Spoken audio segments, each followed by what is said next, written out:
I thought it was. I had the pen and the paper ready, and no, sir, the Secret Service, right? You can't have that pen, and they took my pen. So that was the end of the autograph. Anyway, my name's Bob Faust. I'm with the Ironworkers Local 404 out of Harrisburg, PA. I should say I retired from there in 2003, and I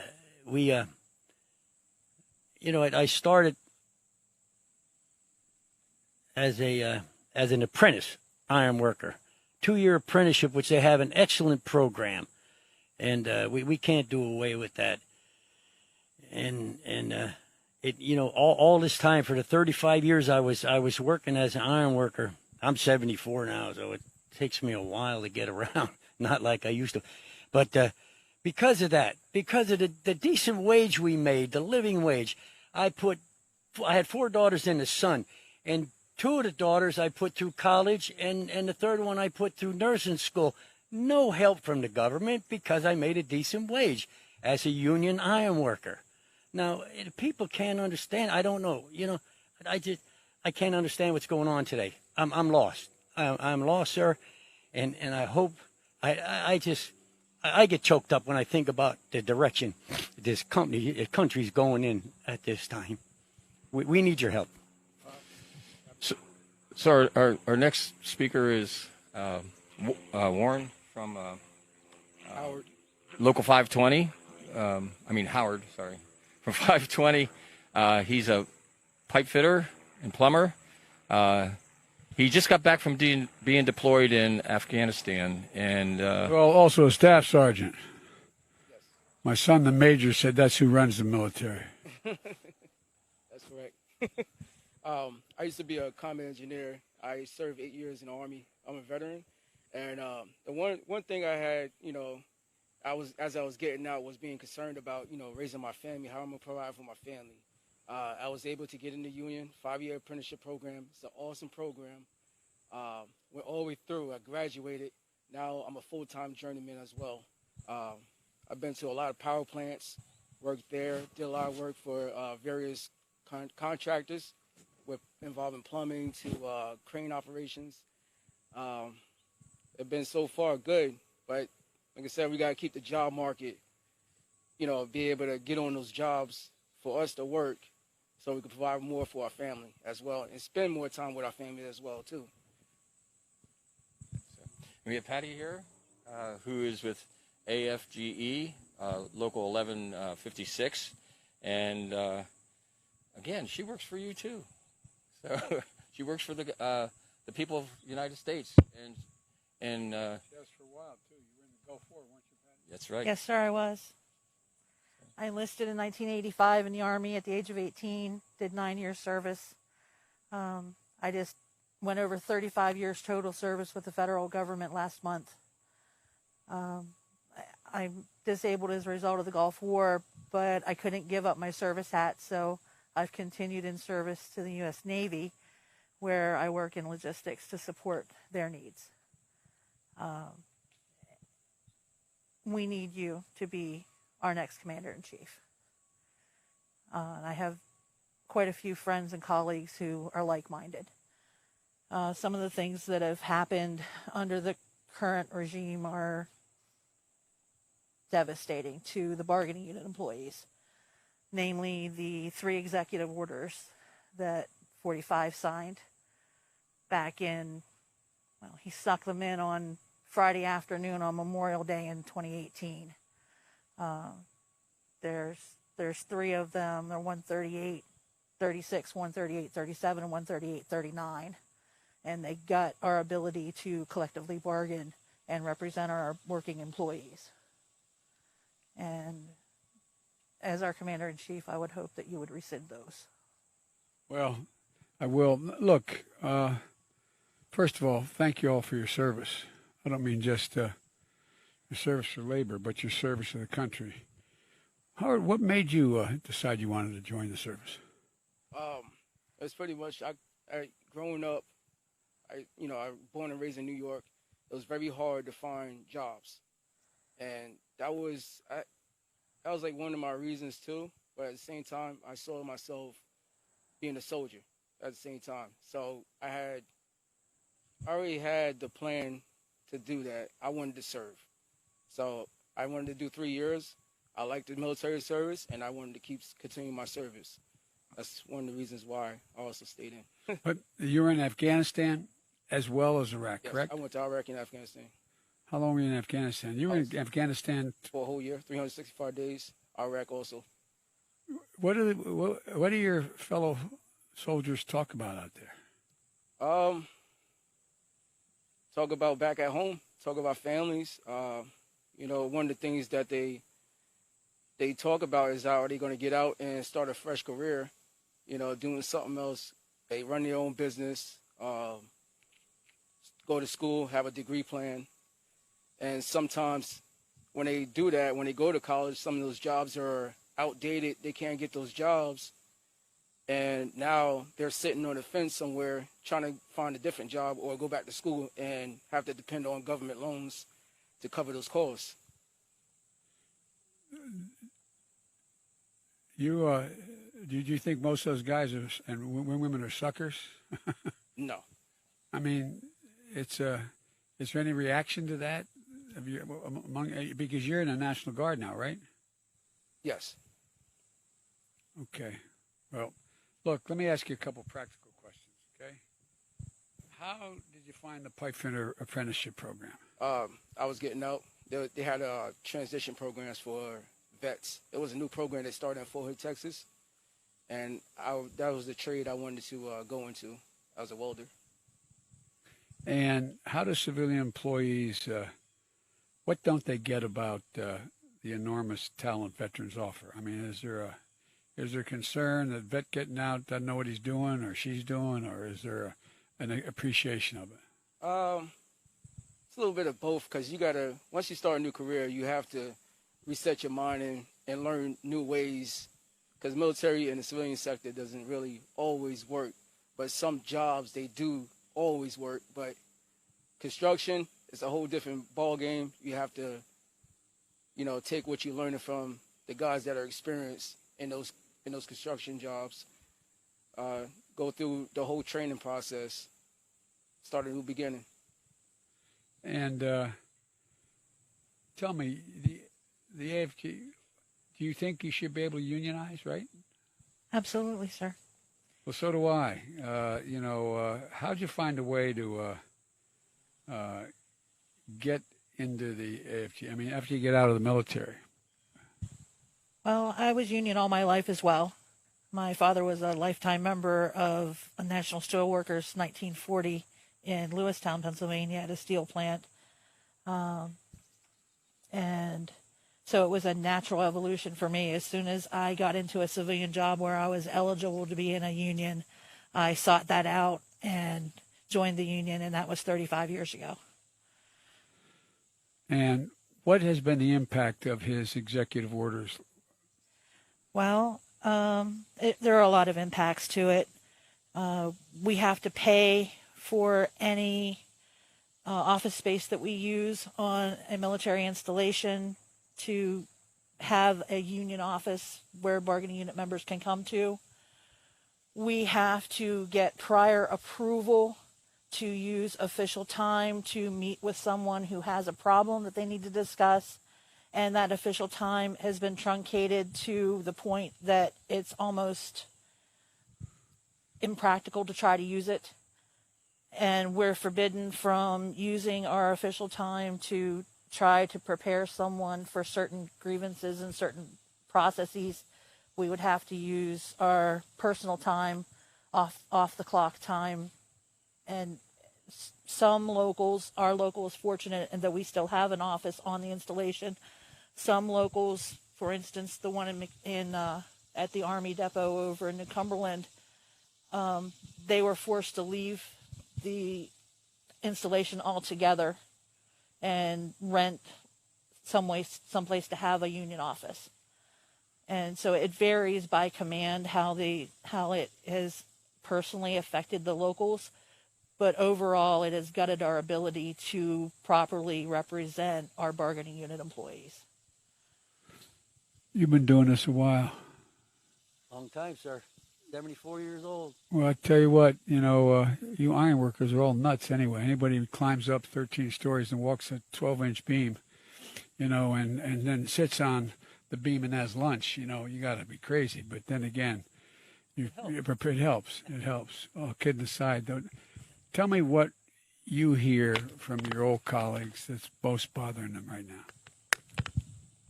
Well, I don't get to talk to too many of them anymore, but just getting out there and doing a day's work for a day's pay.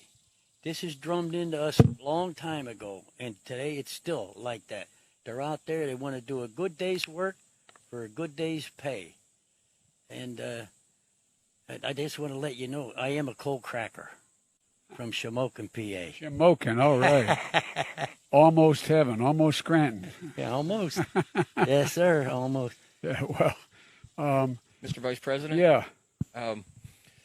I also wanted to earlier thank you for your help with helmets to hard hats with the National Building Trades, which helps transitioning military into our apprenticeship programs. And as journeymen, I know you worked on that with us through the years.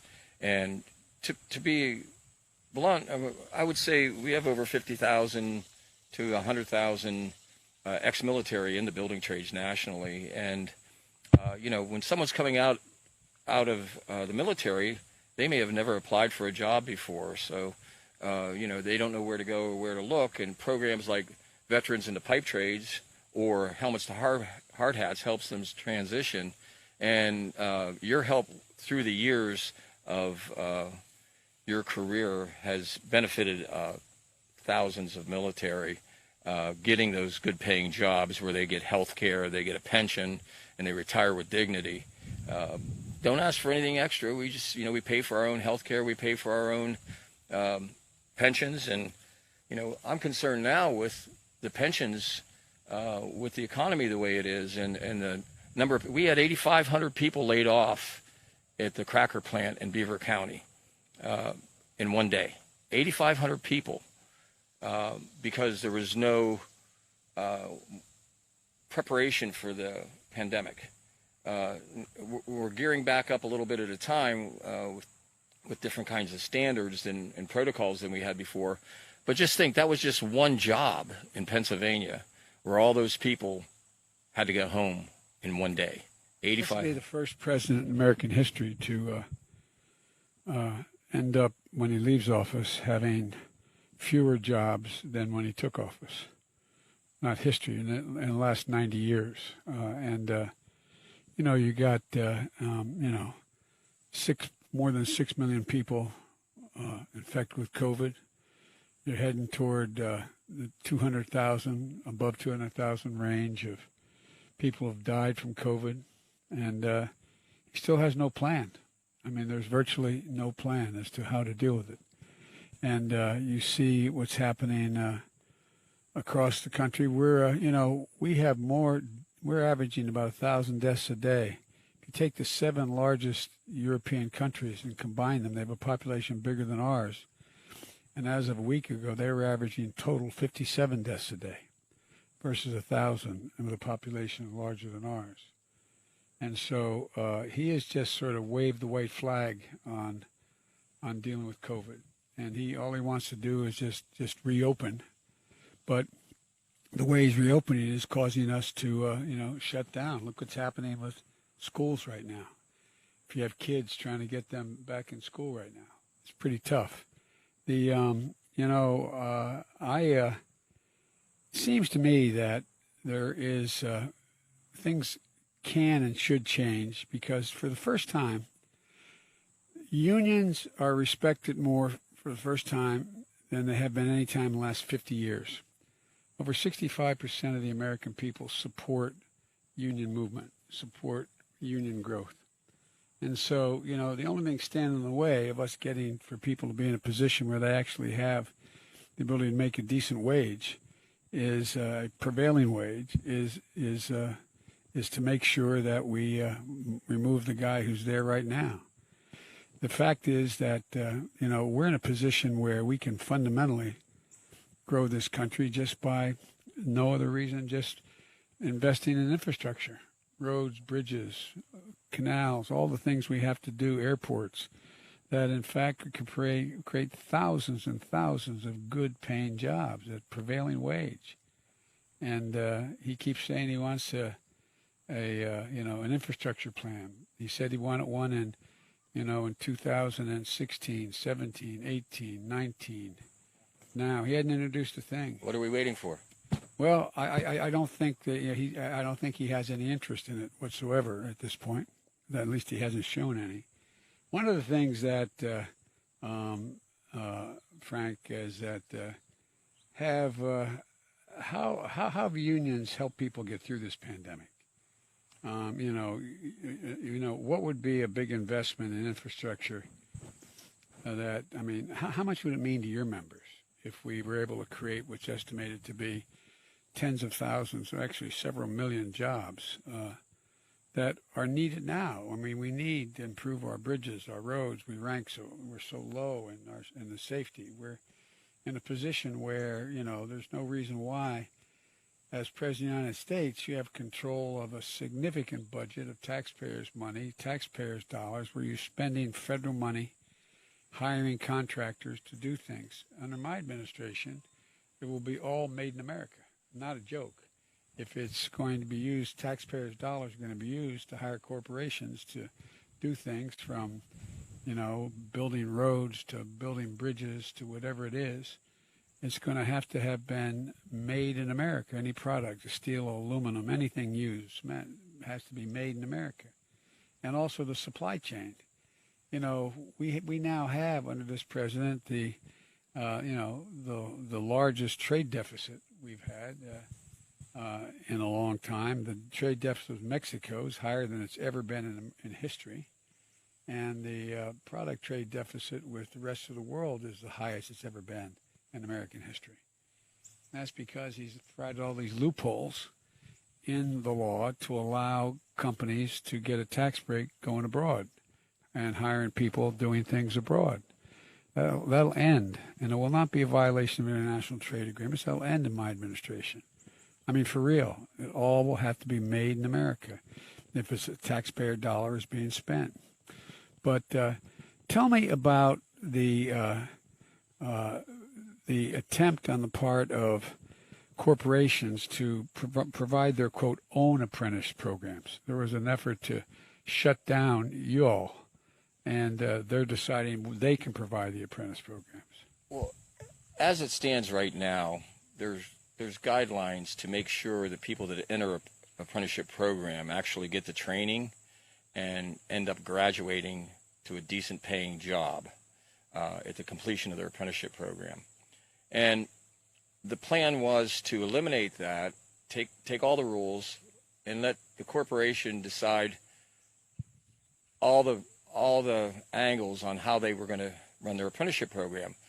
As it is now, there are requirements under federal law and state laws to make sure that people do actually get the training, and it's not just a venue for low wages.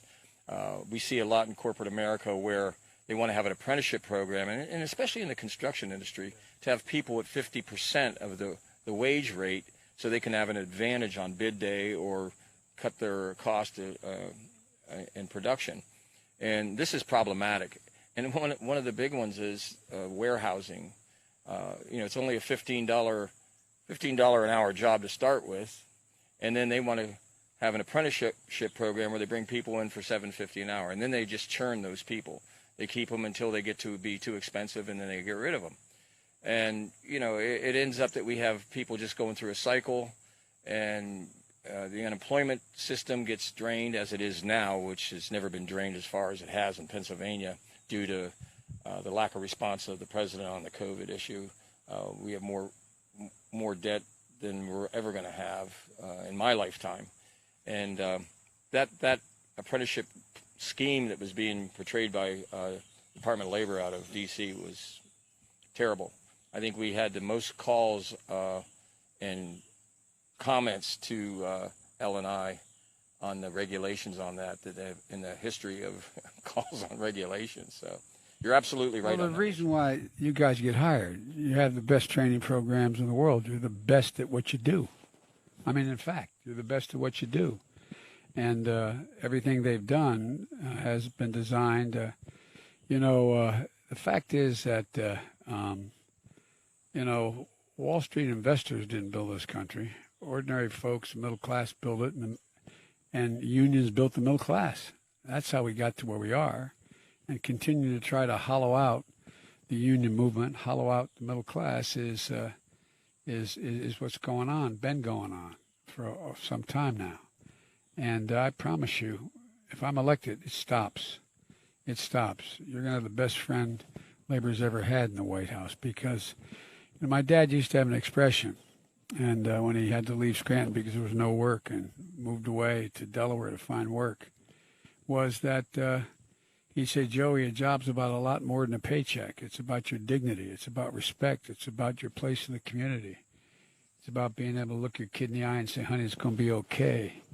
Well, the fact is that there's an awful lot of people who don't think their kids are ever going to be able to reach the standard of living they had because of what's going on. And the House has passed legislation, that the so-called HEROES Act, that provides for significant help to allow people, first responders, whether they are docs or whether they're firefighters, police officers, whether they are whoever they are, the folks keeping the sewers functioning, the people who make the system work, and provided the money for states to be able to pay them. You all know that states have to have a balanced budget. There's a reason why the federal government was designed not to have one, to be able to be a ballast for when things got really bad. We inherited one of the worst economies that existed when the so-called financial collapse, it was the worst recession short of a depression in American history, when Brock and I got elected. And he put me in charge of a program called the Recovery Act, and it provided for over $800 billion in stimulus. But what it did, I was able to spend $144 billion making up for states' deficits, so teachers didn't get fired, so that firefighters didn't get fired, so police officers didn't get fired, so essential workers didn't get fired. All those folks out there that are busting their neck, keeping the groceries stacked on the shelf so everybody else can be okay. All those nurses and doctors taking their shots and risking their lives to keep us going. Those firefighters that show up and don't ask, by the way, do you have COVID? They just take care of the problem. And he has been spending too much time in his golf courses and his sand traps instead of going out. I mean, for real, think about this. I've been around a while. I can't think of any president in the middle of a crisis like this, and there's been other crises, both foreign and domestic, that has not called in the leadership of the Republican and Democratic parties to the White House, to the Oval Office, to sit and work out an agreement. But there's no desire to work out an agreement here. It's just the ability to make sure that he's able to do the minimum things that are necessary to make it look like he's trying. But he's not even had a meeting with them. And so a lot of people are hurting. A whole lot of people are hurting right now because and things we could be avoiding right now. And I just, I was going to say I don't get it, but I'm beginning to get it because I don't think it's not what he's about. He talks about this K-shaped recovery, meaning on the letter K, one part goes up, okay? When you're doing the K, boom, okay, the K is up. That's the stock market. Long as the stock market's doing great, everything's okay as far as him, but everybody else is getting clobbered. Everybody else is hurting. And so I just think that, and the other expression my dad used to talk about, he said, the only way to deal with power, the abuse of power, is with power. And the only power out there to counter the abuse or the extreme abuse of corporate power is unions, labor, the only ones who have the wherewithal to take it on. And that's why I think everyone, including public employees, should have the right to organize and make their case for what they are entitled to have, what they're able to work, what they should be being paid, how they should be treated. And it's all about just, basic fundamental decency. But I think we've got an enormous opportunity because the public is changed. I'll say one last thing here, and you don't ask me any questions.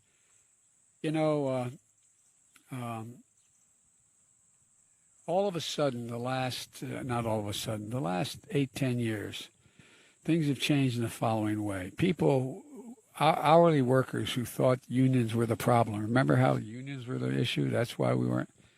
Well, all of a sudden they found out you had thousands of employees making an hourly wage having to sign non-compete agreements.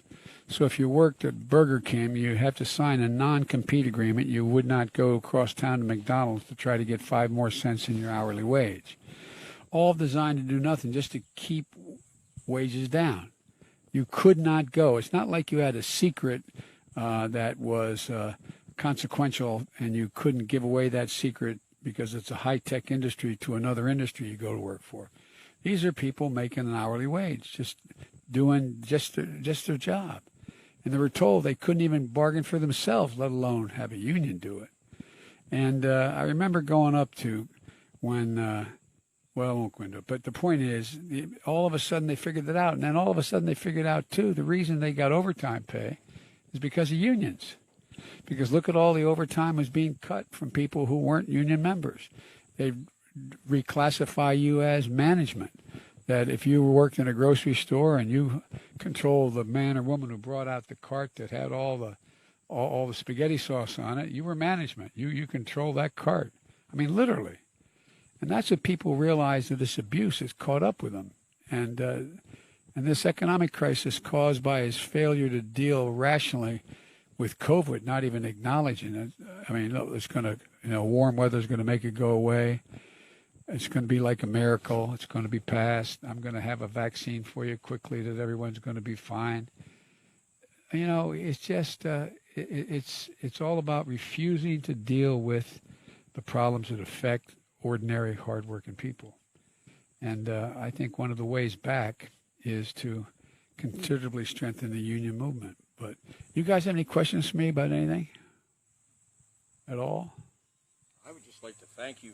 I'd like to thank you for all you've done for unions in general through your career, and Pennsylvania. I mean, Pennsylvania, if you go to Erie now, there's no new jobs in Erie. There's no new jobs in Scranton. There's no new jobs anywhere except for maybe some warehousing jobs or a few delivery jobs now because people can't go to restaurants. But if you take all the people that are on unemployment and then out all the people that ran out of unemployment and then take all the people that can't get either or just, going day to day, that number's a lot greater than what they're showing on TV. Especially those who've had to move to part-time and have their wages cut. They're not considered unemployed. They're just considered, they're employed. But guess what? When you get your wage cut in half, it's awful hard to pay for the new tires when you have 4 ball tires on your wife's car or your husband's car. When you, in fact, have your wage cut in half, it's always awful hard to figure out how you put all the meals on the table. It's going to be all right. Or, I mean, how many people have discussions in suburban neighborhoods where they're sitting down saying, who's going to tell her she can't go back to the junior college? We can't afford it. Who's going to tell him that he can't do the following? We can't do such and such. I mean, these are the discussions that took place in my living room, my kitchen, growing up. And now they have to be, and there's an answer to it. The money's been appropriated. But the Senate, Mitch McConnell, the Republican leader, said, let the states go bankrupt. Well, that's really cool, right? Let the states go bankrupt. But the point is, I think that the American public is beyond it. I think the American public knows the dereliction has taken place and knows that, we have a president who doesn't seem to understand the notion of service. I don't know. The idea that you guys have served, and my son who spent a year in Iraq, and before that 6 months in Kosovo,